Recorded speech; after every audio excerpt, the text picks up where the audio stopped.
Donc, bonjour à tous et à toutes.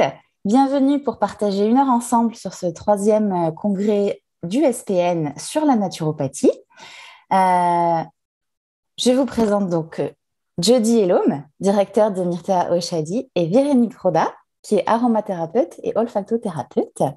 Pour la petite histoire, Myrtea Oshadi est un laboratoire partenaire de la première heure du SPN, qui est soucieux depuis les débuts de soutenir les métiers du bien-être et de la naturopathie notamment, grâce à des produits qui s'appuient sur la force du végétal. Donc vous allez voir, on va parler beaucoup d'aromathérapie holistique, mais il y a aussi toutes les huiles essentielles, les hydrolats, les huiles végétales, les élixirs floraux et j'en passe. Je vous invite à aller sur leur site internet, on vous donnera les coordonnées à la fin pour aller regarder tout ça.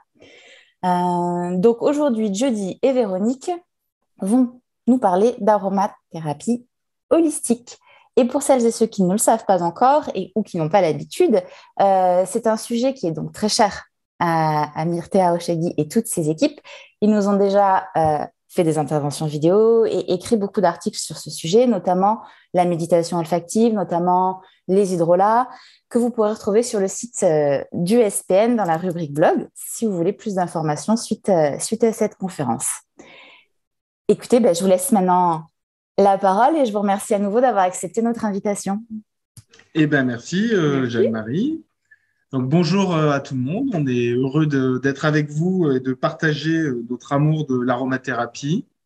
Avec Véro, ça fait longtemps maintenant qu'on se connaît. Je crois que ça fait 10 ou 11 ans. Ouais. C'est ça, facilement. Ouais. Et on travaille ensemble depuis. Depuis 10 ans, ouais. C'est ça. Donc, Véro, je te laisse te présenter un peu plus, toi, dans ton activité. Oui. Ok. Alors, je suis aromathérapeute et olfactothérapeute. Donc, j'avais commencé une formation en aromathérapie chez Myrtea Formation et une autre formation à l'école, dans une autre école. À l'ELPM. Oui, voilà. Celle où j'enseigne maintenant aussi, l'école lyonnaise des plantes médicinales. Et au cours de mon cursus chez Myrtea, j'ai découvert, j'ai ouvert la porte de l'olfactothérapie. Donc, j'ai embrassé aussi un cursus d'olfactothérapie avec Gilles Fourmil. Et donc, maintenant, je suis aromathérapeute avec mon cabinet olfactothérapeute et enseignante en aromathérapie et en olfactothérapie alors enseignante en aroma depuis 10 ans maintenant et en olfacto depuis un an. Voilà, une bonne année. Super. Peut-être une petite définition de l'olfacto? Alors, l'olfactothérapie, c'est de la thérapie olfactive. En fait, on s'appuie sur les odeurs et la puissance des odeurs de deux manières. En fait, on s'appuie sur le schéma moléculaire de l'huile essentielle et la fragrance pour avoir un effet Madeleine de Proust.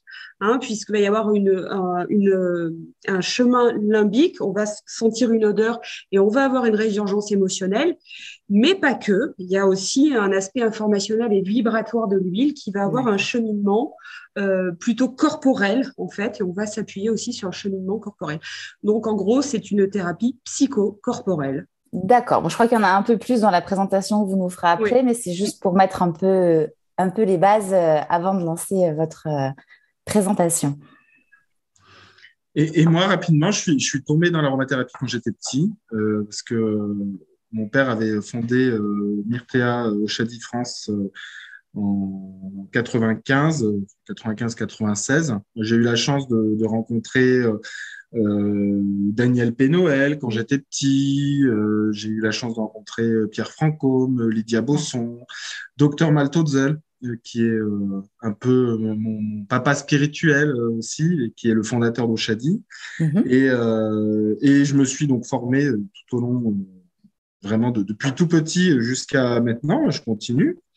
Mais aujourd'hui, j'ai aussi la chance d'enseigner d'ailleurs l'aromathérapie, que ce soit chez Myrtea, mais également justement à l'école lyonnaise des plantes médicinales, donc à Lyon. Voilà. Alors, on commence peut-être à partager le...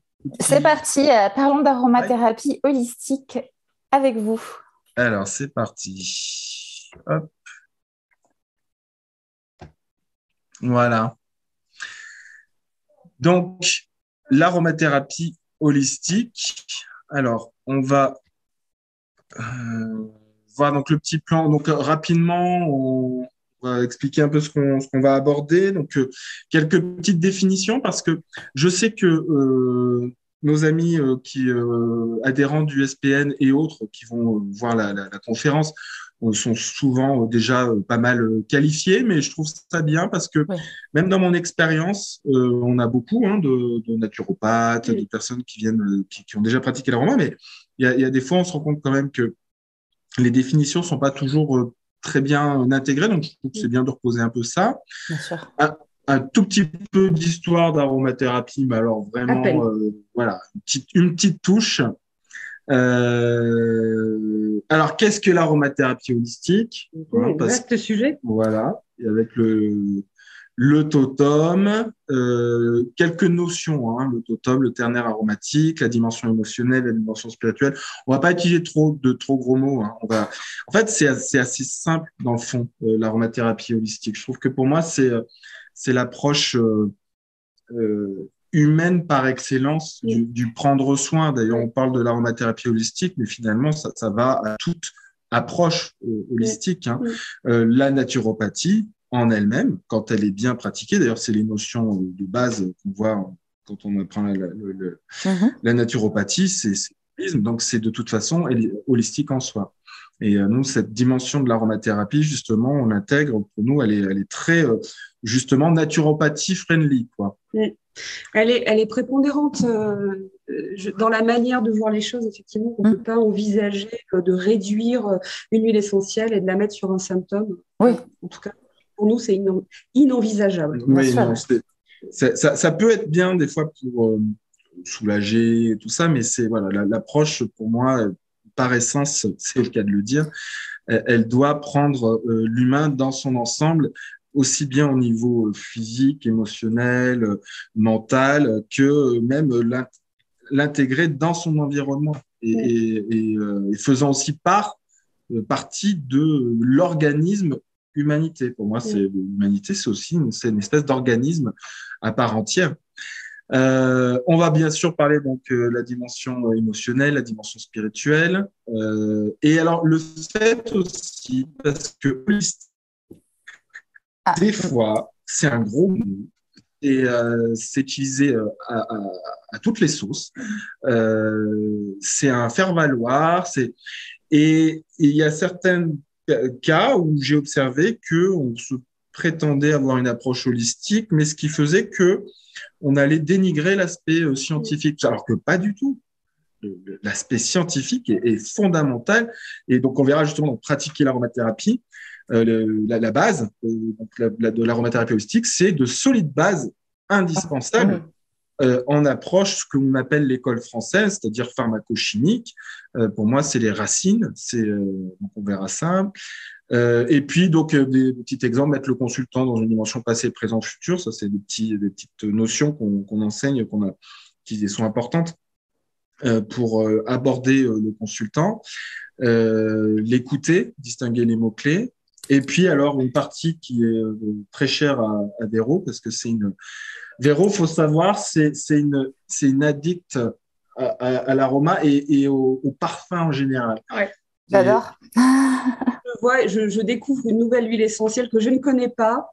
Il faut que je l'achète pour la travailler en méditation, en olfaction, pour la travailler vibratoirement, pour voir ce qu'elle peut générer. Enfin voilà, c'est plus fort que moi en fait. Donc il y en a partout chez moi. Voilà. Donc elle nous parlera de ces critères, notamment de qualité pour les choix des huiles essentielles, les hydrolats. Et puis, donc, on fera un petit mot à la fin sur Myrtea au Châdie France, l'aventure familiale, voilà, qui a 26 ans cette année. Eh ben, super, écoutez, vaste programme, hâte de tout entendre, que ce soit sur l'aromathérapie ou sur l'histoire de Myrtea. Je propose qu'on arrête de faire attendre et qu'on y aille. Moi, tout ça me plaît beaucoup. C'est parti.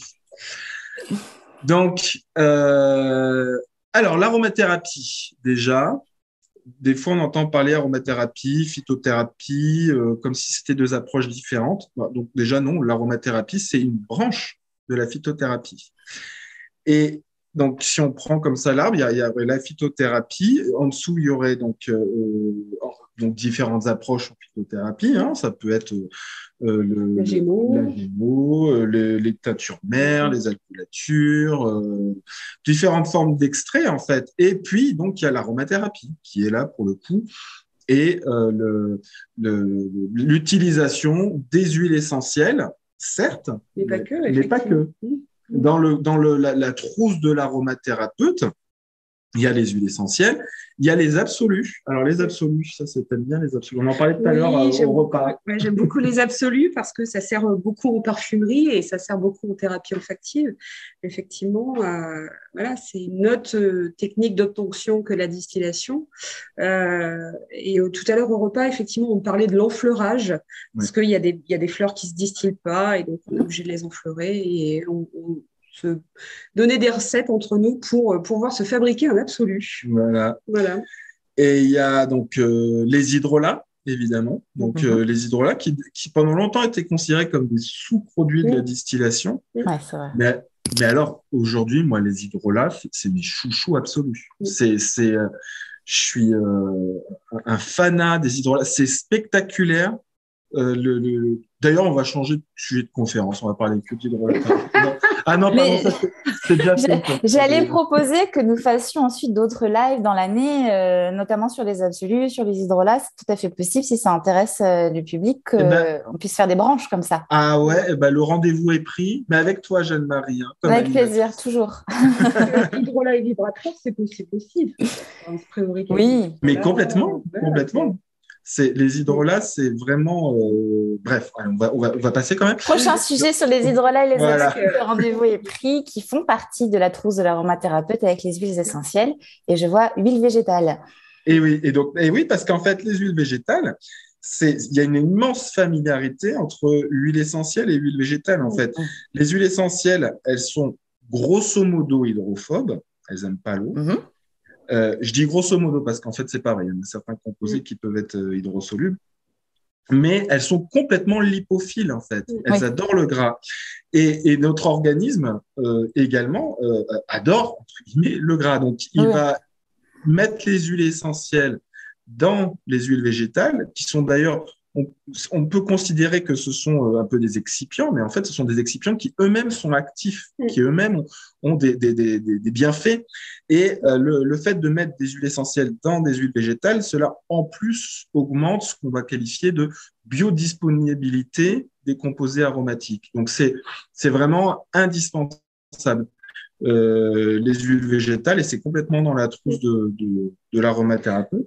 Ouais, elles sont même des vecteurs de diffusion parce qu'en fonction de l'huile végétale, on vise pas le même endroit dans le corps, que ce soit les téguments ou que ce soit la synovie, le système articulaire, le système circulatoire.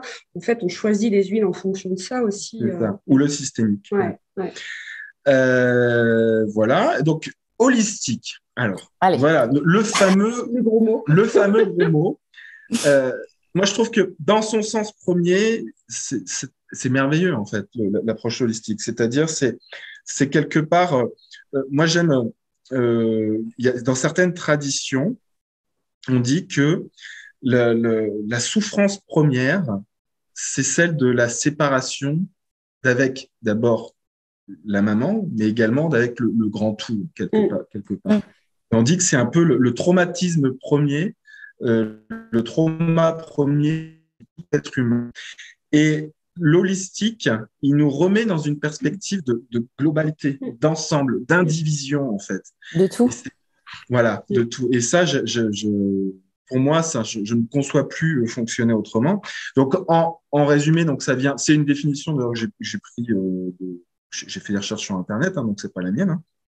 Donc, elle vient de holisme, hein, qui est donc un néologisme qui a été forgé donc en 1926 par un homme d'État sud-africain, Jan Christian Smuts. Alors, je ne sais pas si je le prononce bien. Tu saurais le dire, toi, Jeanne-Marie? Je dirais Jan Christian Smuts. Jan Christian Smuts. J'aurais dit pareil. Mais... À tes souhaits. Donc... Mais qui a écrit un livre. Pardon? Qui a écrit un livre, donc. Oui, voilà, donc le livre Holism and Evolution. Et donc, selon lui, le holisme, c'est la tendance dans la nature à constituer des ensembles qui sont supérieurs à la somme de leurs parties au travers de l'évolution créatrice. Et ça, en aromathérapie, on le retrouve dans la synergie. On le retrouve dans la synergie. Voilà, la synergie d'huile essentielle, qui est une composition à base de différentes huiles essentielles en vue de travailler sur quelque chose. Ça peut être un symptôme, mais ça peut être toute autre chose. Ça peut être la cause d'un symptôme. Oui, et puis ça peut être aussi, au-delà de l'aromathérapie comme ça, c'est une approche que Dr Maltodzel adore, le créateur d'Oshadi, là, mon papa spirituel. Lui, il a créé des tas de synergies et toujours, il crée comme des ambiances poético-émotionnelles, en fait. Il fait des symphonies aromatiques où je mets au défi quiconque de réussir à retrouver toutes les huiles essentielles qui composent ces synergies, tellement dans leur association, dans leur association holistique, elles sont parfaites et elles deviennent presque indivisibles. Ouais. Ça devient des composés à part entière. Ouais. Surtout qu'on sait en plus que souvent dans les synergies, il y a une recombinaison moléculaire en fait. Oui. Ce qui fait qu'en fait les fragrances se mêlent entre elles. C'est comme s'il y avait un mariage qui fait que effectivement on a des difficultés à reconnaître tel ou tel composant parce que voilà, ça a recréé une autre unité en fait. Chaque petite unité a recréé une autre unité un peu plus grande.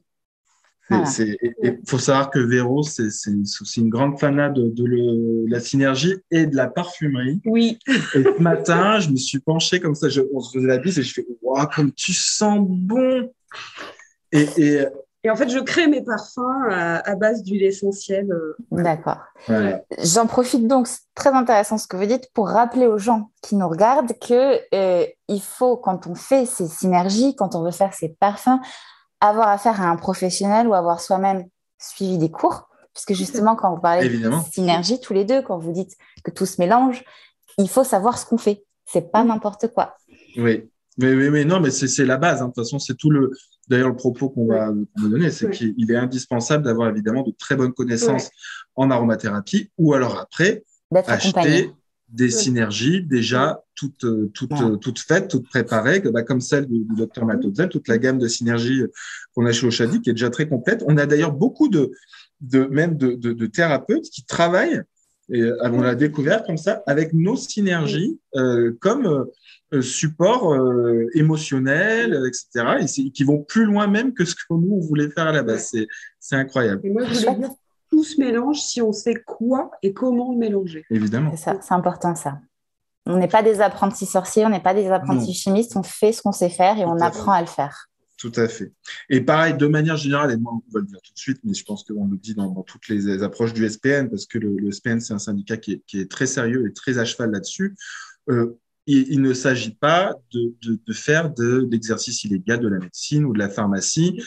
Toute personne qui vient, de toute façon, tout naturopathe bien formé dans une école SPN le sait, toute personne qui vient vers nous, il a déjà un diagnostic, c'est en accord avec son parcours médical, etc. Oui. Alors, un petit peu d'histoire. Donc, ce bon gaillard, on a cherché avec Véro une photo.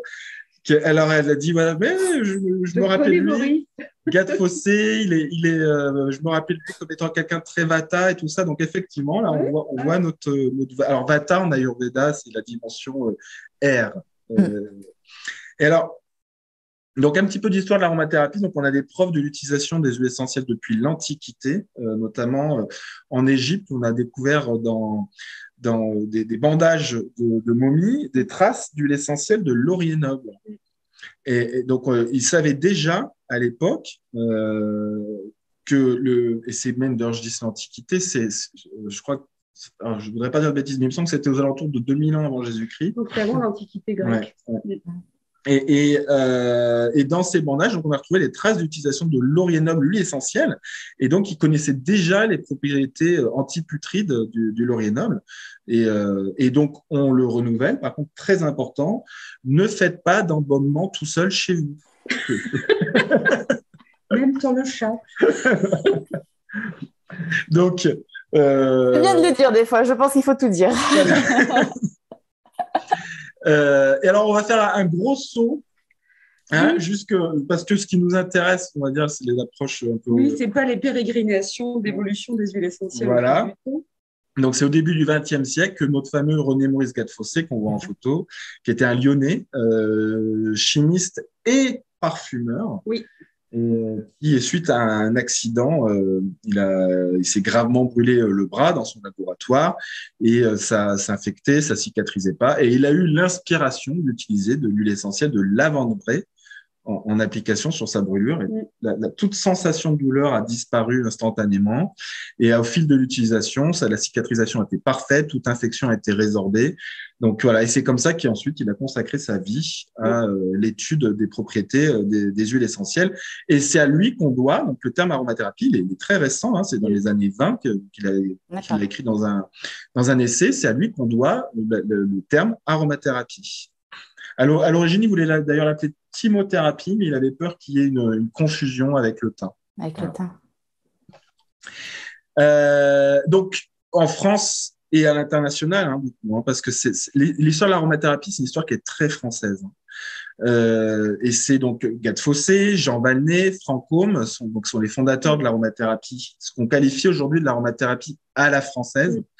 L'aromathérapie à la française, c'est une aromathérapie qui est très scientifique, rigoureuse, exacte, pharmacochimique. Enfin, donc, il y a d'autres courants d'aromathérapie, notamment en Angleterre, où elle va être une approche qui est plus cosmétique, qui est très axée sur le cutané là-bas. Et alors, cette approche très à la française, elle a été ensuite complétée pour moi, dire enrichie avec des approches qui sont plus axées sur l'émotionnel, l'énergétique. Alors l'énergétique aussi, c'est un grand mot, hein, mais en aromathérapie, on l'explique très bien parce que c'est une circulation tout simplement d'électrons en fait. Hein. Il y a des molécules qu'on qualifie de positivantes, des molécules qu'on qualifie de négativantes, et tout ça, ça s'explique sur un plan totalement scientifique. Donc, on ne va pas rentrer dans les grands mots. Moi, l'énergétique, ce que les gens appellent énergétique, je préfère appeler ça informationnel ou vibratoire. Mais c'est vrai que pour moi, l'énergétique, c'est typiquement le phénomène d'oxydoréduction. Voilà. Tout. Voilà. Donc voilà pour le gros mot. On a dit on n'en dira pas trop. On a le droit. Voilà, 5 chacun. D'accord ? 5 chacun, allez, c'est parti, ça me va, j'adore. Et ensuite, donc, voilà, et c'est cette approche-là, donc énergétique, et j'ai même dit voire spirituelle. Alors attention, évidemment, il ne s'agit pas de rentrer dans du prosélytisme religieux, rien, non, c'est spirituel, c'est juste notre chemin de vie, en fait. C'est d'aller à la rencontre de soi, parfois en s'aidant d'une huile, quoi. Oui, on rentre pas, on va pas nous demander de faire des cultes ou d'adhérer à tel ou tel religion. Ça n'a rien à voir, hein. C'est vraiment spirituel, c'est plus mis dans une dimension de chemin de vie où on en est, les buts qu'on se donne dans la vie, etc. Mais c'est bien de dire le mot et c'est bien de l'expliquer, parce qu'il y a beaucoup de choses qui se passent en ce moment autour de nos métiers. Et effectivement, personne n'emmène jamais un client où il ne doit pas aller, où il ne veut pas aller. Nos métiers, leurs limites sont très claires. Et le gros mot n'est pas un gros mot quand il est expliqué comme ça. Tout à fait, voilà. Et donc, ces approches-là, donc, on a différents grands noms de l'aromathérapie. Donc, il y a Gilles Fournier. Oui. Lydia Bosson, qui elle d'ailleurs c'est Oshadi suisse, je l'appelle Tata Lydia moi. Alors, coucou Tata Lydia si tu regardes la vidéo.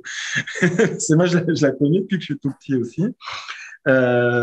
Et dans mes cours, donc quand je la cite beaucoup, j'aime bien dire Tata Lydia, mais je dis aussi tonton Maltais. Bon Maltais je dis plutôt papa Maltais. Il y a Jutta Lenze. Jutta Lenze, Malte Ozel, pour les plus connus. Et là d'ailleurs, Jutta Lenze qui a écrit notamment les livres Huile royale, huile sacrée. Ouais. C'est une Allemande, une Heilpraktiker, donc c'est le naturopathe à version allemande, et qui vit en France, à Grenoble, dans la région grenobloise en tout cas, et qui d'ailleurs avait intervenu sur un de nos séminaires pour les 25 ans d'Oshadi l'année dernière. Ouais. Elle nous avait parlé du rhododendron. Oui, moi j'aime beaucoup le travail de Jutta. Ah, super. Ouais. Et puis, donc, Malte Ozel, mon fameux papa, hein, qui, lui, a écrit plusieurs livres. Donc, on en a traduit un, enfin, j'en ai traduit un déjà. On en parlera peut-être un petit peu plus à la fin, mais traité d'aromathérapie holistique. Voilà, et qui, lui, a une approche vraiment qui est magnifique. C'est-à-dire, il est tout aussi rigoureux sur les plans scientifiques que sur les plans énergétiques, que sur les plans poétiques. Il faut savoir que Maltais, il a notamment, il a plusieurs doctorats, dont un en lettres françaises. Et une des premières choses qu'il ait faites dans sa vie, c'est écrire des poèmes en français. Donc, et donc, tout son travail, l'aromathérapie, il est avec cette sensibilité poétique, il fait des ponts. Enfin, je trouve ça magnifique. Voilà. Et notamment dans les approches des signatures des plantes, etc. C'est fascinant. Moi, je voulais faire un pont entre toute la génération Gade-Fossé, Valnet-Fanchon et l'approche non conventionnelle. Je voulais citer Maïbio quand même. Bah oui, Maïbio, un des précurseurs. Il a quand même travaillé sur la caractérologie des huiles essentielles et je crois que c'est un des premiers qui a amené toute cette génération de gens vers l'holisme, en fait, et vers cette démarche préparatoire et informationnelle des huiles, quoi. Et c'était un pote à papa aussi. Voilà, non, mais donc on comprend que si on veut faire de l'aroma, on va voir jeudi.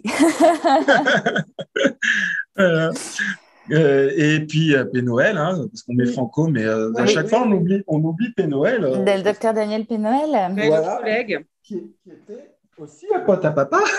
et quand j'étais petit, je me baignais dans sa piscine qu'il assainissait à l'aide des huiles essentielles notamment. Alors. Voilà. Bon, donc, merci pour ce point, parce que c'est vrai que ça nous permet de bien retracer l'aromathérapie, notamment à la française. J'ai envie de dire, on rentre dans le vif du sujet maintenant. Allez. Donc, qu'est-ce que l'aromathérapie holistique? Donc, l'aromathérapie holistique, tout simplement, il prend en compte tous les aspects de l'humain. C'est-à-dire qu'on ne va pas diviser l'être humain en systèmes, on va le prendre dans une globalité. C'est-à-dire qu'on ne va pas juste considérer que c'est telle ou telle partie de la personne qui est en souffrance, par exemple, et simplement, on va le prendre dans sa totalité, donc prendre les aspects physiques, émotionnels, mentaux, énergétiques. Alors attention, donc spirituel toujours, hein, avec les guillemets, mais c'est-à-dire dans son chemin de vie, tout simplement. Et on va également le mettre quelque part, on va dire, dans son biotope. On va considérer son environnement aussi bien familial que social, que matériel, enfin son lieu de vie, etc. Donc, et en aromathérapie holistique, donc il y a une grande notion qu'on retrouve de toute façon dans l'aromathérapie à la française. Oui.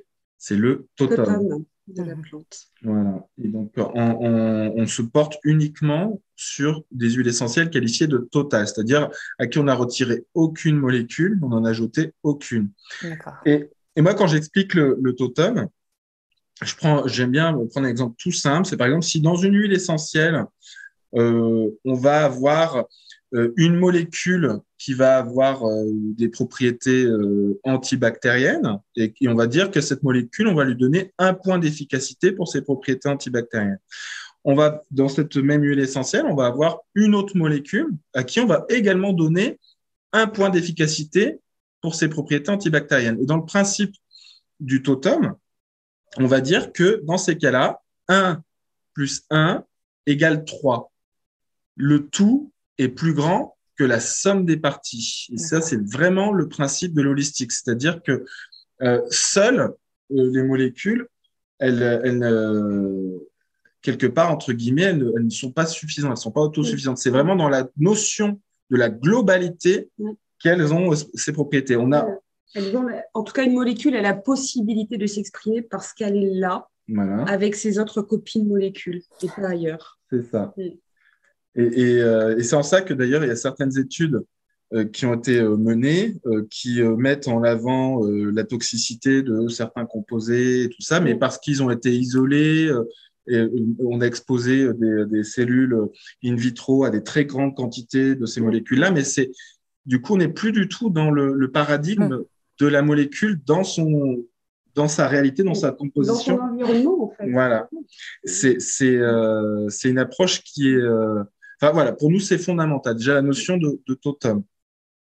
Ensuite, on va prendre en compte le ternaire aromatique. Qu'est-ce que le ternaire aromatique?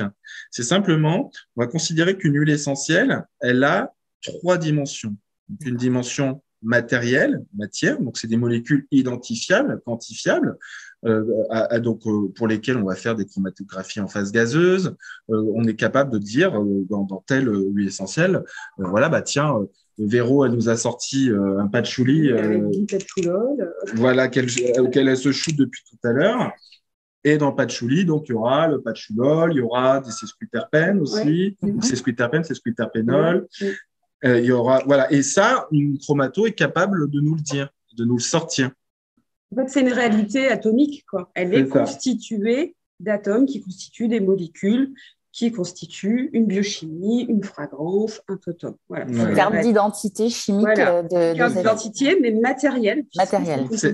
Voilà, ça c'est la dimension matérielle de l'huile essentielle. Et ensuite, il y a une dimension donc énergétique, énergie. Donc selon la composition de l'huile essentielle, elle va être positivante, avec carence d'électrons, ou négativante, excédent d'électrons. Alors c'est schématisé, c'est expliqué rapidement, mais c'est et ça, cette dimension énergétique, on va particulièrement pouvoir la constater lorsqu'on va étaler l'huile. C'est-à-dire, par exemple, lorsqu'on va la diffuser dans une pièce, lorsqu'on va lui donner du volume, cette circulation énergétique, donc électronique, elle va se faire.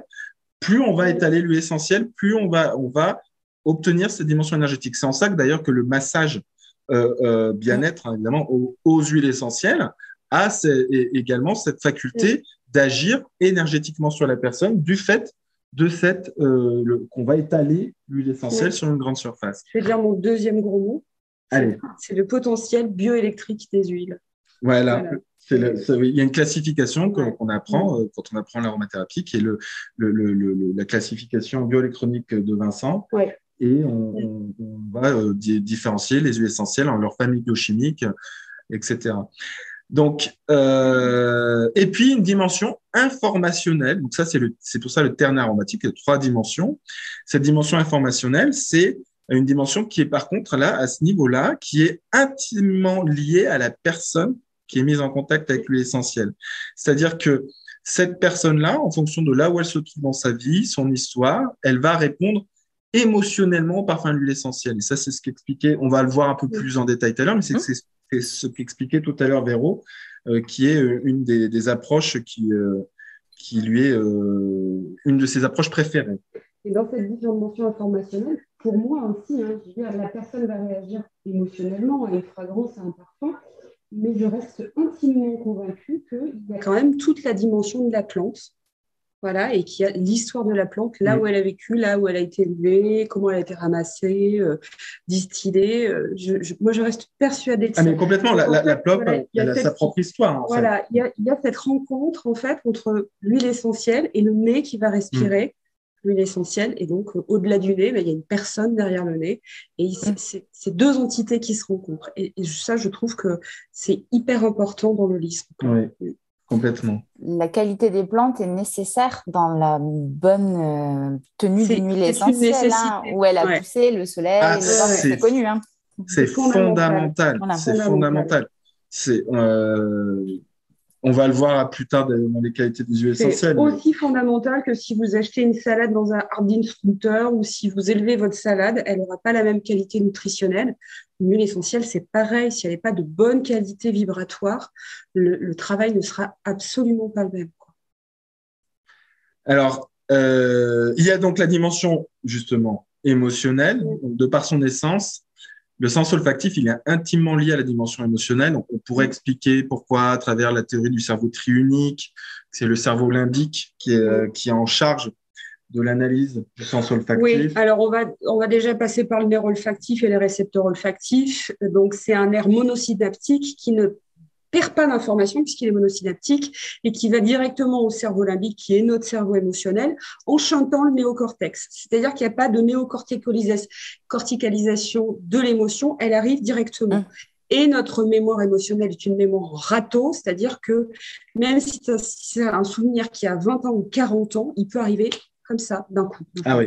C'est un peu la magie, effectivement. Et au jour d'aujourd'hui, on sait en plus que notre système olfactif est un sens toujours jeune parce qu'il il est constamment en train de se refaire. Et à l'âge de 50 ans, en fait, notre nez est un nouveau nez, dans les deux, au sens propre comme au sens figuré. Oui. Voilà, toute la muqueuse se refait. C'est ce que j'allais dire, quasiment le seul sens, en fait, C'est le seul. qui ne perd pas, qui ne diminue pas avec l'âge. Après, il peut y avoir, on l'a vu avec les événements ces dernières années, où il peut être atterré par telle ou telle problématique, mais purement parlant de l'âge. Mais même là, avec le Covid, il y a des systèmes de rééducation et ça marche. Oui, ça existe d'ailleurs. Hein. J'ai une de mes consoeurs à l'école des plantes qui est médecin. Elle a créé une box pour la rééducation du nez. Ça peut se faire, mais ça peut se faire avec simplement des huiles essentielles. On s'entraîne avec des familles d'odeurs, etc. Voilà, on entraîne son nez. Voilà, c'est ça. Et donc, cette dimension émotionnelle dans l'aromathérapie holistique, c'est-à-dire que le simple fait de respirer un parfum, on peut, comme il y a justement ce court-circuitage de ce que Véro appelle justement le néocortex, c'est-à-dire le cerveau rationnel, conscient, et on peut donc aller réveiller, mettre en mouvement, ébranler des émotions qui peuvent être refoulées afin de d'abord les conscientiser, les accueillir, les exprimer et ainsi les libérer. Et ça, c'est une approche qui est extraordinaire en aromathérapie. Nous, on travaille, on a énormément de psychothérapeutes, psychologues, même psychiatres qui travaillent avec nos huiles essentielles dans cette dimension-là comme support. Évidemment, c'est pas en lieu et place d'un accompagnement psychologique normal, conventionnel, mais c'est un outil phénoménal. C'est en plus. En plus, l'huile essentielle, c'est un espèce de catalyseur, en fait, qui va faire que on ne peut pas, dans notre psyché ou dans notre cerveau, on ne peut pas passer outre ce phénomène que j'appelle le phénomène de la Madeleine de Proust. Il n'y a pas de résistance, en fait. Il y a zéro résistance, en fait. Donc, c'est un outil extrêmement pertinent et d'une puissance que je n'ai pas retrouvée ailleurs. Ah oui. Moi, depuis tout à l'heure, je crois qu'on ne me voit plus là en vidéo, mais on te voit. On voit quand même, d'accord. Depuis tout à l'heure, il faut que je me tienne bien. Alors. Non, mais j'avais dit que je serais détendu. Je serais détendu. Donc, je suis en train de respirer une huile essentielle de Rosa Damascena et c'est un peu une huile essentielle qui va pacifier tout état émotionnel en général, on va dire. Si on devait en trouver un peu une générique. D'accord. Moi, là, je m'en sers pas pour ça. C'est juste, j'adore. Un plaisir. En fait. Ouais. C'est ton doudou olfactif. C'est ça. C'est-à-dire que moi, dès que je suis, que je donne une conférence, que je donne un cours ou quoi que ce soit, quoi qu'il arrive d'ailleurs dans ma vie, très souvent, je suis là en train de respirer. Alors, pas que de la rose. Là, je sais pas, c'est celle qui m'a inspiré. Véro, elle a sorti son patchouli, elle pourra vous expliquer pourquoi si vous voulez, mais c'est. Je savais que tu allais prendre la rose. Bon, peut-être qu'on aura le temps à la fin pour que vous nous expliquiez tout ça parce que ce serait vraiment chouette. Tu nous as dit 2 heures, Jeanne-Marie. 5 heures, c'est parti. Donc, mais c'est vrai que ce serait intéressant que vous nous disiez vos secrets parce que ça aussi, c'est ce qu'on cherche. Mais bien sûr. Donc, la dimension émotionnelle et la dimension qu'on peut appeler spirituelle. Alors les huiles essentielles, elles ont effectivement une signature, un message. Tout le monde connaît la théorie des signatures avec Hildegard de Bingen. Eh bien, pour moi, je trouve que ça s'applique aussi dans les huiles essentielles. Et il y a même parfois une dimension archétypale sur certaines huiles essentielles. Donc, un archétype, c'est un peu un contenant sans contenu. C'est un symbole, un concept dans lequel on va mettre quelque chose qui nous appartient à nous. Donc, par exemple, la rose, c'est l'archétype de la rose, c'est la mère des mères, quoi. Voilà, c'est chez nous en Occident, c'est Marie. C'est l'archétype de la Vierge Marie, puisque c'est la maman de toutes les mamans. Donc, dans Rose, cet archétype, c'est un peu, c'est l'amour inconditionnel, c'est celle qui va nous consoler malgré toutes nos peines, malgré tout ce qu'on a fait. Voilà, donc il y a cette dimension archétypale dans les huiles. Qui est extrêmement intéressant parce que l'archétype a une grande puissance informationnelle et vibratoire qui nous permet d'évoluer en fait. Voilà, donc il y a tout ce pan émotionnel, la fragrance, toute cette biochimie aussi qu'on a vu auparavant, et puis cet aspect informationnel là qui est moins palpable, moins pondérable, avec notamment cette dimension archétypale, qui sont autant d'opportunités, en fait, de nous faire avancer dans la connaissance de soi ou dans notre quête. Donc, ce que vous dites, c'est qu'il y a à la fois cette dimension très personnelle. Alors, au-delà de la biochimie, il y a une dimension très personnelle avec les huiles essentielles, mais il y a aussi des archétypes sociétaux. Et c'est avec tout ça qu'on doit jongler. Oui, Oui, on peut c'est jongler ça. avec tout ça, effectivement. D'accord, C'est super. ça. Alors, je sais pas, il y a un peu de bruit dehors, je sais pas si on les entend ou pas. Non, vas-y, continue, continue. Bon, c'est parfait. Donc, euh, alors, c'est quelque chose qui est fondamental pour moi, parce que, et c'est ce que j'expliquais un peu au début, c'est cet aspect justement que holistique ne s'oppose pas à scientifique du tout, et que pratiquer l'aromathérapie holistique, ça ne s'improvise pas. C'est Mhm. pas comme ça du jour au lendemain. Mm. Tiens, j'ai bien aimé entendre Véro parler de la rose et de son côté archétypal sur l'amour absolu, etc. Je vais me lancer là-dedans et maintenant, ça y est, je vais proposer à tout le monde là-dedans. C'est fondamental de faire reposer sa pratique sur de solides bases théoriques et pratiques. Donc, et c'est là où moi, je tenais à un peu exprimer les choses avec la théorie du cerveau gauche et du cerveau droit. Le cerveau gauche qui serait plus rationnel, logique, calculateur, rigoureux, et le cerveau droit qui serait beaucoup plus intuitif, inspiré, sensible.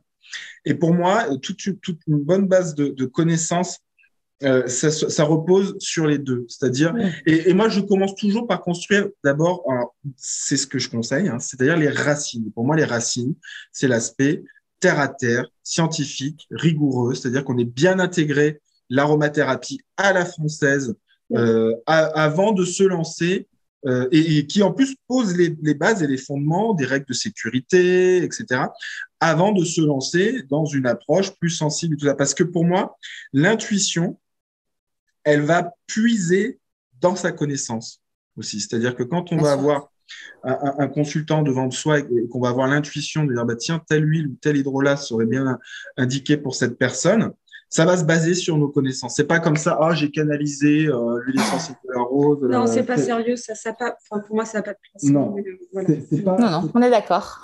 Et même pour citer, tu vois, tout à l'heure, on n'a pas cité Christian Escriva, qui est aussi Ah oui, un oui, Christian, aromathérapeute super. très connu, qui a une approche sensorielle et une approche sensible des huiles essentielles. Donc, il fait des olfactions longues. Et lui, il a une approche goethienne de l'huile essentielle. Donc, il va étudier le geste de l'huile essentielle dans le corps.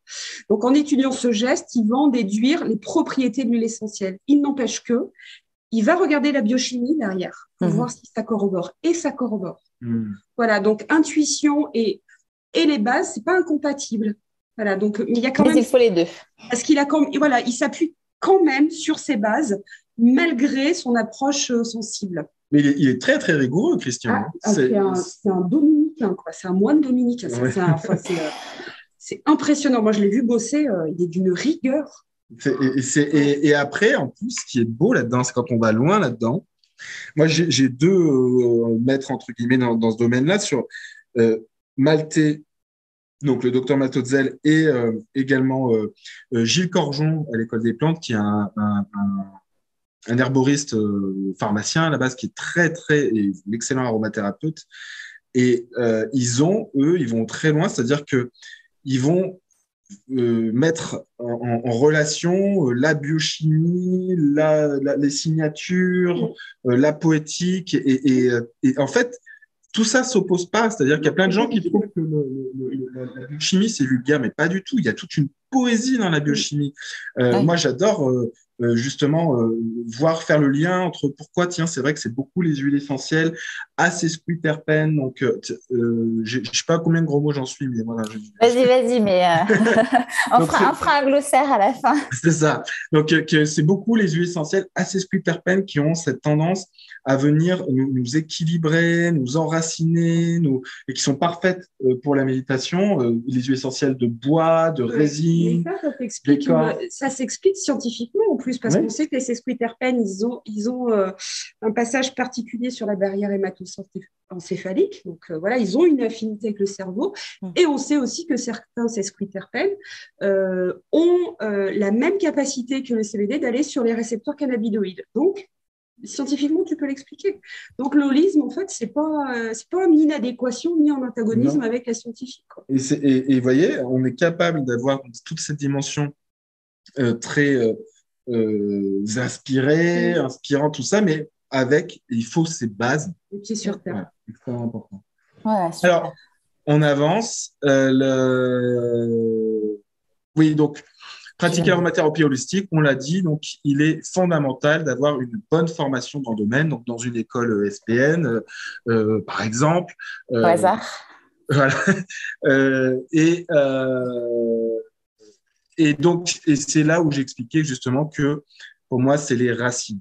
On va d'abord suivre un parcours rigoureux et scientifique, et ensuite, on peut être inspiré par des archétypes, hein, mais voilà.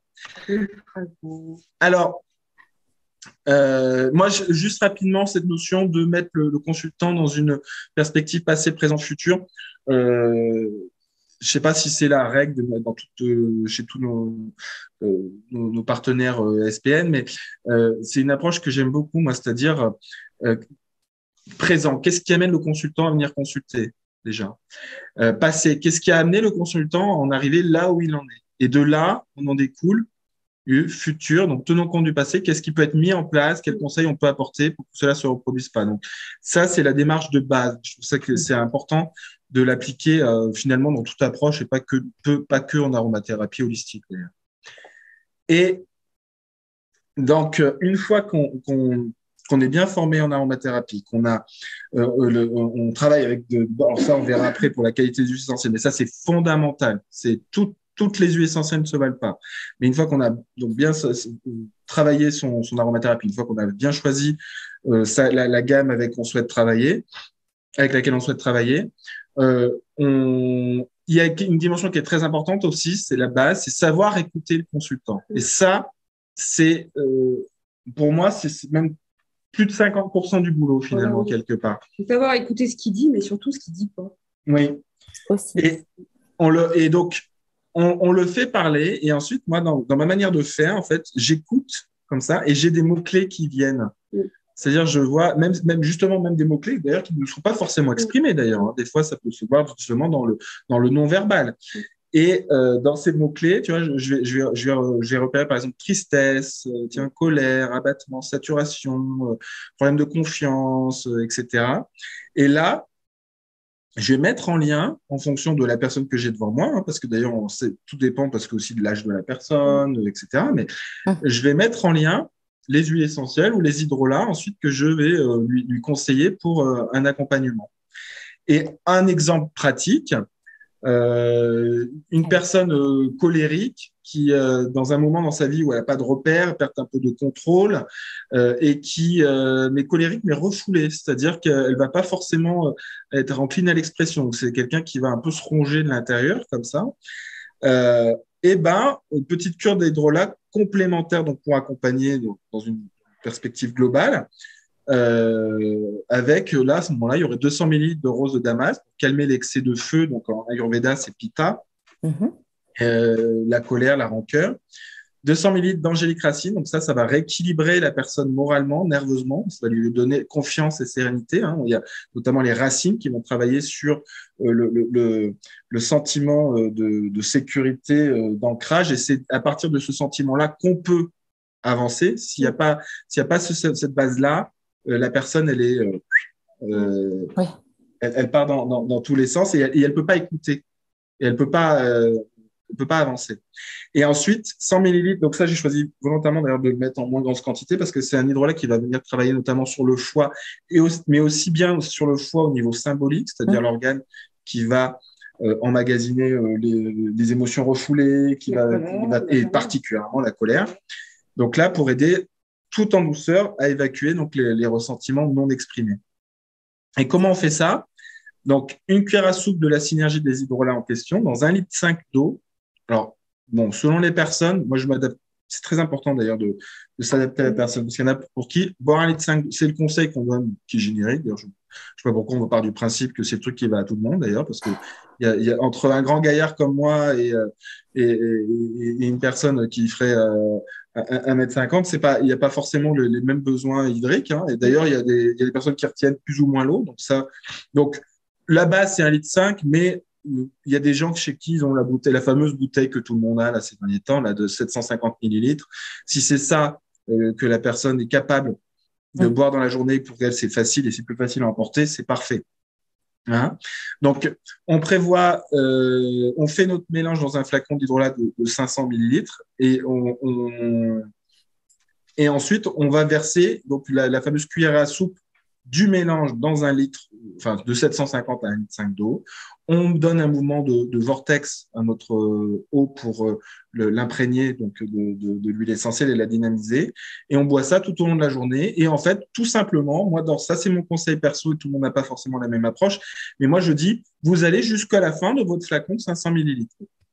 Tata Lydia Bosson, elle fait 40 jours parce qu'il y a la symbolique du 40 qui est aussi importante. Donc, moi, je respecte complètement ça.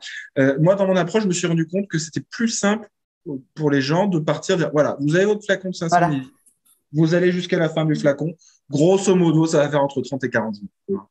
Et on n'est pas, à ce moment-là, on n'est pas fermé là-dessus. Et le petit conseil complémentaire à cette personne, c'est de lui conseiller tous les jours une séance de méditation olfactive. Avant que vous glissiez à la slide suivante, je me permets d'intervenir SPN tout ça. Effectivement, quand vous conseillez tout ça à vos consultants, vous ne faites pas le mélange vous-même. Exercice légal de la pharmacie. Vous lui dites de le faire. C'est ça. Oui. La personne achète ses flacons et elle le mélange elle-même dans son flacon de 500 ml. Tout à fait. Alors, qu'est-ce que tu conseillerais, Mavero, comme méditation olfactive pour ce gars? On reprend. J'ai dit un gars d'ailleurs. Mais voilà, qui pourrait être un peu colérique, peu enclin à l'expression. Alors, moi, dans mon travail à moi, j'irai chercher une huile qui lui fait du bien. Je ne vais pas forcément lui donner une huile comme ça. Et comme toi, tu le disais, dans le panel d'huile, parce que comme j'en ai moins 160 à la maison, je ne peux pas passer ma vie à leur faire sentir. Mais il y a effectivement, il y a toujours quelque chose qui infuse dans ce qu'il va me dire. Je me dis, ah, bah ça, c'est cette huile que j'ai envie de lui faire sentir, quoi. Et donc, je vais lui faire sentir si ça lui fait du bien. Effectivement, je vais lui créer un ancrage psychocorporel. Donc, je vais lui faire une harmonisation sophronique avec l'huile essentielle, histoire qu'il crée un ancrage de bien-être et qu'il puisse retourner dans une méditation pour se faire du bien, simplement, quoi. Voilà. Il y a un exemple d'huile essentielle que tu conseillerais à cette personne-là? On pourrait reprendre la rose, on pourrait reprendre une menthe, on pourrait reprendre une cardamome. Moi, j'aimerais bien, mais ça dépend de l'âge, en fait. Tu vois, ça dépend vraiment du contexte, de l'âge, de la personne, de son histoire. Moi, je ferais prendre un petit champagne. Tu fais pas dans le moins cher, toi. Ah, mais là, c'est juste là, au-delà de l'aspect prix. Mais non, parce que l'intérêt d'une méditation olfactive, en plus, c'est qu'on ne va pas énormément consommer le flacon. Ah ben non, c'est sûr. Et on l'a pour des années après. Hein. Donc, c'est finalement l'aromathérapie. Même si on choisit, et surtout, de toute façon, c'est fondamental, une gamme de qualité qui va forcément, de toute façon, être potentiellement un peu plus cher que des gammes tout venant, entre guillemets, cosméto bien-être qu'on voit partout. Et ben en fait, en réalité, c'est pas si cher que ça. Non, parce que ça se bonifie avec le temps déjà. Ouais, il y a besoin de moins de produits parce que vibratoirement, c'est plus haut. Ouais. Moi, souvent, d'ailleurs, ce que je dis, j'ai pas les moyens d'acheter pas cher. On est pauvre, on n'a pas les moyens d'acheter pas cher. Mais non, parce que la qualité, ça ouais. Alors, la qualité des huiles essentielles, les hydrolats. Donc, en aromathérapie holistique, donc c'est fondamental de travailler avec des huiles essentielles de qualité. Donc, plantes sauvages qualité biologique, plantes sauvages ou qualité biologique ou artisanale, distillation longue et clambe. Donc ça, c'est vrai que c'est des critères d'ailleurs que beaucoup vont vous avancer, mais c'est un peu frustrant la partie qualité. Moi, j'incite. Sans savoir pourquoi. Et la distillation aussi, c'est un métier, c'est un vrai métier. C'est extrêmement complexe de devenir un bon vrai distillateur. De faire des vraies bonnes huiles essentielles. Moi, je suis allée voir plein de distillateurs et de faire un bon produit à la fin, c'est comme un bon parfum, quoi. Voilà, c'est savoir-faire. C'est le savoir-faire, effectivement. Les bons outils. Qu'il y a derrière, effectivement, la connaissance, l'écoute. C'est pas forcément une écoute avec une oreille, mais c'est savoir écouter sa distillation, quel est le bon moment, savoir observer. Voilà, pour moi, c'est une démarche aussi spirituelle, parce qu'il y a quelque chose derrière, quoi. C'est l'amour du travail bien fait. Ouais. Voilà, donc 100% pur et naturel, total, effectivement, pas coupé, pas de produits rajoutés, pas de molécules rajoutées, parce que ça on sait que ça existe aussi. Chémotypé, voilà, il faut qu'il y ait la cartographie biochimique. Conservé dans des flacons en verre teinté, et de préférence bleu, étiquetage avec la législation en cours, avec un haut potentiel, alors vibratoire, effectivement, donc qui comprend l'énergétique et la bioélectronique de Vincent, mais un haut potentiel vibratoire, donc effectivement une huile de qualité où il y a en amont effectivement toute la démarche avec ces plantes biologiques ou sauvages, ces plantes qui n'ont pas été déplacées, qui ont été distillées in situ, parce que ça aussi c'est hyper important de distiller une plante sur site, Oui. quoi, pour pas qu'elle souffre. Donc voilà, et à la sortie, effectivement, tout ça fait une huile essentielle de qualité. Et non seulement ça se sent vibratoirement sur l'huile, mais ça se sent aussi au niveau de la fragrance. On sent qu'il y a quelque chose, quoi. Et ça, n'importe qui, d'ailleurs, peut le sentir. Ouais, C'est-à-dire oui. que nous, on a fait plusieurs fois des tests à l'aveugle avec la même huile essentielle, mais de différentes marques, à des différents prix et différentes. On n'a pas du tout besoin d'être un excellent aromathérapeute. Il suffit d'expérimenter, de le sentir, et ça se voit tout de suite. On a cette capacité-là. Si on prend le pan de la biologie quantique maintenant, parce que on s'est rendu compte qu'au niveau de la fragrance, en fait, il n'y avait pas qu'une reconnaissance moléculaire des huiles. Ça c'est dépassé maintenant. On sait qu'il y a autre chose et que la biologie quantique s'est intéressée à ce fait de comment on reconnaît les odeurs hormis le schéma clé-serrure. Eh bien, a priori, ça serait les liaisons hydrogènes entre les atomes qui vibrent et notre nez est en capacité, en fait, de percevoir cette vibration.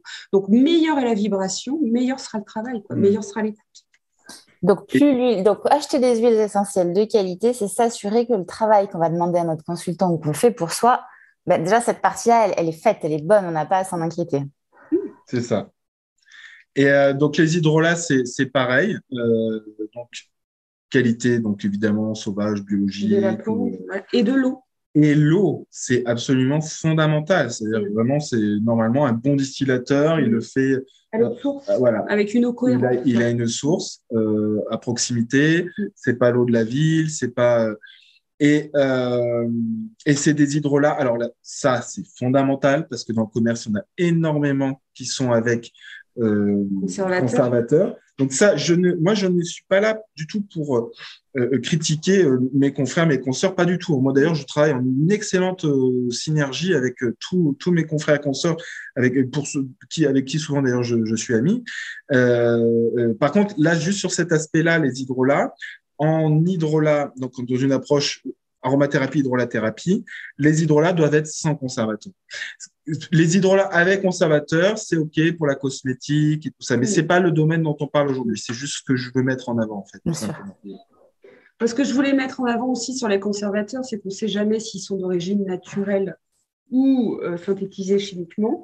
Et notre corps a quand même la capacité de faire la différence entre des molécules vivantes et naturelles et des molécules synthétiques. Voilà, donc c'est important ça aussi. D'accord. Et alors, du coup, donc quelques mots, on va rapide sur Myrtea Oshadi France. Donc, c'est depuis 1995, 1996, en fait, 95, c'est la création du nom. Et on a, depuis le début, alors, Oshadi, c'est européen, c'est-à-dire toutes nos huiles essentielles. À l'origine, on faisait en bas de la maison familiale. Moi, quand j'étais petit, je remplissais les flacons à la pipette de pharmacien. Moi, ça m'a vraiment éduqué le nez. Hein. Je faisais ça, c'était pour gagner mon argent de poche et tout ça. Et puis, pour être rentré dans une démarche plus rigoureuse et encore plus professionnelle, on a donc décidé que on ferait tout conditionné directement en Allemagne, mais en fait, c'est à la frontière avec la France, à côté de Baden-Baden.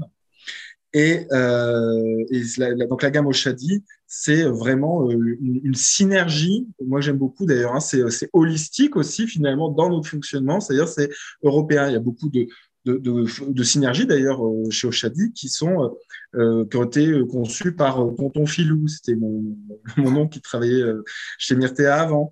On a vraiment cette association, je veux dire, très, très humaine. Et voilà. humaniste. C'est ça. Et l'humain, la nature est au centre. Pour moi, c'est comme ça que je conçois les entreprises d'aujourd'hui. Et bon, je vais pas détailler tout ce qui est affiché à l'écran. Les gens ont l'occasion de le lire, mais c'est vrai que cette dimension, notre approche, c'est un peu une coopérative de petits producteurs en fait. C'est-à-dire que nous, la démarche prix, elle apparaît à la fin en fait. C'est à la fin qu'on sait combien va coûter le produit. On part pas comme certains dans combien faut placer ça par rapport aux concurrents. Nous, c'est d'abord la rencontre d'une plante, d'un savoir-faire. Tous nos producteurs d'ailleurs on est amis avec et c'est ensuite que le prix apparaît à la fin, mais il y a pas du tout une démarche on va dire de gros marketing, etc. C'est vraiment le prix est juste. marketing et mercantile, oui. Pardon? Le prix est juste à la fin. Oui, c'est ça. Ce que vous avez créé, c'est le prix. C'est ça. On invite d'ailleurs les gens. Moi, je dis, ne croyez pas, quoi. Parce que tout le monde va vous dire, de toute façon, nous, on fait la qualité, c'est le meilleur, c'est machin. Testez, en fait, simplement. Expérimentez. Vous allez rencontrer. Moi, tout à l'heure, juste Vérole a sorti la sauge Claret, comme ça. Je suis tombé encore, j'ai fait, mais c'est incroyable comme elle est fine, quoi. Alors que ça fait 26 ans que je sens de la sauge, quoi. Et je dis, mais c'est incroyable. Le patchouli, il est incroyable. Il s'est bonifié avec le temps. Comme dirait Christian, il y a quelqu'un derrière. Ouais. Vraiment. Malheureusement, pas faire sentir les personnes, mais c'est le défaut d'Internet, on n'y est pas. Donc, mais rendez-vous sur le site de Coup de Myrta Ochadi. C'est ça. Je vais vous le donner juste après. Alors après, nous, on a donc le labo, on est certifié bonne pratique de fabrication. On a une certification ISO là-dessus. Donc, c'est-à-dire qu'il y a toute une démarche. Comme je disais, hein, dans tous les aspects, c'est scientifique rigoureux. C'est-à-dire, évidemment, toutes les huiles essentielles sont le BABA, sont motypées, on garantit le pays d'origine, ce qui n'est pas le cas partout. D'ailleurs, il y a plein de gammes qui ne vous donnent pas le pays d'origine parce que c'est pas obligatoire. Et nous, c'est toujours pays d'origine, partie distillée, nom botanique, le chémotype, le mode de culture, etc. Et on va jusqu'à cette certification ISO, bonne pratique de fabrication. Mais au-delà de ça, par exemple, le siège de laborantin de la gamme, il est entièrement fabriqué en bois local, Vastu. Donc le Vastu, c'est le Feng Shui ayurvédique. Donc tout le bâtiment est là-dessus. Tout le système électrique est blindé à l'intérieur pour éviter le rayonnement électromagnétique, pour éviter de contaminer les huiles essentielles. Que ce soit en Allemagne ou en France, on fait passer de la musique à nos huiles essentielles et nos hydrolats. Enfin, ça va vraiment, mais très, très loin. Les flacons ont été fabriqués et constitués spécifiquement pour Ochadi. Ils sont teintés dans la masse directement. Enfin, ça va, vraiment, tous les détails sont pris en compte. Vous êtes un spa pour les plantes et les huiles. Voilà, c'est ça. On fait des massages aux flacons, Comme elles se sont sacrifiées pour nous, on fait tout pour elles. Enfin, vraiment, il y a un amour très, très poussé du métier. Qu'on ressent quand vous parlez tous les deux, hein, qu'on vit avec vous, hein, c'est sûr. Alors voilà, Myrtea et Ochadi France, donc c'est la signature d'une pure sans compromis, d'une qualité olfactive indiscutable. Voilà, ne nous croyez pas, testez. Voilà, vous pouvez nous croire. Voilà. Et la démarche, d'ailleurs, c'est le concept primordial chez nous, c'est de choisir les producteurs non pour le rendement de leur production, mais pour la pureté, la vitalité et l'énergie des plantes qu'ils cultivent. C'est vrai que dans beaucoup d'aspects, le rendement, finalement, étrangement, ça nous intéresse assez peu. Et donc, on choisit donc, essentiellement biologie, plantes sauvages, mais également, certaines, nous, on est obligé de mettre conventionnelles, parce que c'est ce qui nous oblige de mettre la répression des fraudes, mais c'est des cultures artisanales, c'est-à-dire souvent c'est cultivé à l'ancienne, ils ont pas du tout la tradition d'utiliser des pesticides ou quoi que ce soit. Pas de label bio, mais de la qualité bio. Mais de plus en plus, on essaye parce que tout le monde cherche le bio, mais moi, je suis pas un bio pour le bio. Aujourd'hui, bio, c'est très marketing. Donc, évidemment, je suis perdu dans la nature, je vais chercher bio, mais moi, je veux de la qualité. C'est comme je dis souvent, c'est pas sur les produits bio qu'on devrait marquer bio, c'est sur la mer qu'on devrait marquer mer. Voilà, c'est un peu ma philosophie, quoi. Voilà. Donc, pour finir, vous pouvez nous suivre sur sur les réseaux sociaux, Facebook, Instagram. On a une chaîne YouTube aussi. On me retrouve, je fais des petits lives chaque mois. Vous pouvez retrouver le programme sur notre site. On me voit en direct, vous pouvez poser les questions fait des Facebook Live et vous pouvez voir les replays sur YouTube et Facebook. On a des articles aussi, donc dès qu'on partage sur le SPN, mais également sur notre site, on a toute une rubrique dossier du mois où vous pouvez retrouver énormément d'articles de nos équipes. Et pour info, parce que ça, les gens, ils aiment bien les petites étoiles aujourd'hui, on se fait certifier par une entreprise extérieure qui s'appelle Trusted Shop donc au niveau de la satisfaction de nos clients et sur plusieurs centaines d'évaluations, parce que ça fait pas très longtemps, ça fait seulement depuis octobre, je crois qu'on a mis ça en place. Il y a déjà plusieurs centaines d'évaluations et sur plusieurs centaines d'évaluations, on est noté, et ça a augmenté d'ailleurs, parce que là, c'était marqué 4,88, mais on est passé à 4,89 là, sur 5 de satisfaction moyenne. Et vous verrez, allez voir hein, les commentaires qu'on nous laisse. Ils sont tous axés, on l'a vu ce matin avec Véro, sur la qualité et la finesse des produits. Et également le service, parce qu'on est plutôt pas mauvais là-dessus aussi. Voilà, il y a le nouveau catalogue qui est sorti. Donc, on a une gamme à l'origine qui est, sachez-le, qui est très orientée professionnelle de santé et du bien-être. Hein. Donc, c'est vraiment notre créneau. Et on a un catalogue qui vient de sortir que vous pouvez télécharger sur Internet. Vous nous demandez de vous l'envoyer en version papier. Et pour les adhérents SPN, alors sachez que si vous êtes pro, vous demandez à Caroline Dias. Hein, vous pouvez d'ailleurs sur notre site directement créer un compte pro. Vous cliquez création d'un compte pro et vous avez des avantages spécifiques aux professionnels de santé et du bien-être. Et suite donc à l'événement avec le SPN, on offre donc à toutes les personnes, et c'est valable jusqu'à fin août. Et ouais, donc je pourrais le prolonger d'ailleurs, ça, parce que les personnes qui regardent en replay peut-être en septembre, mais jusqu'à fin septembre. Voilà. Allez. On va le mettre jusqu'à fin septembre. Donc, le code OFSPN22, tout attaché, tout en majuscule, pour avoir 15% de remise supplémentaire je dis supplémentaire parce que si vous êtes pro, vous avez déjà un tarif spécifique. Voilà. Eh bien, formidable. Donc, merci de cette remise pour nos adhérents. Voilà. Donc, la dernière slide. Je ne sais pas combien de temps on a fait, Jeanne-Marie. 1 heure. 1 heure. C'est parfait. Pile.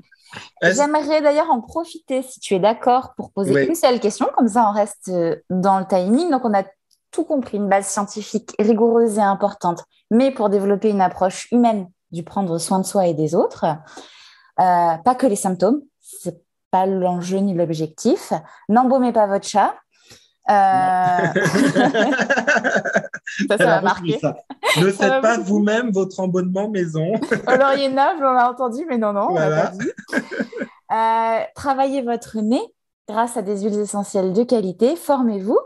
Et j'aimerais justement, parce que j'imagine que c'est la question que tout le monde va se poser, comment aller plus loin? Est-ce que tu peux présenter le livre dont tu m'as parlé? Parce que Donc... la dernière question, c'est si on veut aller plus loin dans cette aromathérapie holistique et l'olfaction.